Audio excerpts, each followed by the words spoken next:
నదులన్నిటినీ అనుసంధానం చేయడంతో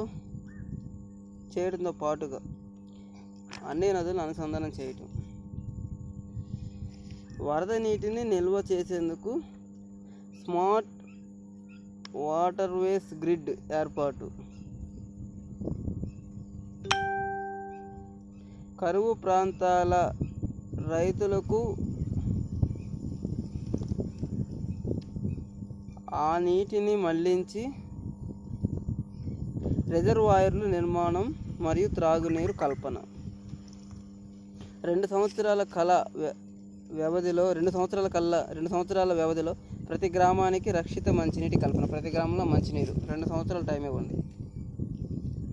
నదులన్నింటిని అనుసంధానం చేస్తారు. వరద నీటిని నిల్వ చేసేందుకు స్మార్ట్ వాటర్ గ్రిడ్ ఏర్పాటు చేస్తారు. కరువు ప్రాంతాల రైతులకు ఆ నీటిని మళ్లిస్తారు. రిజర్వాయర్ల నిర్మాణం చేపడతారు.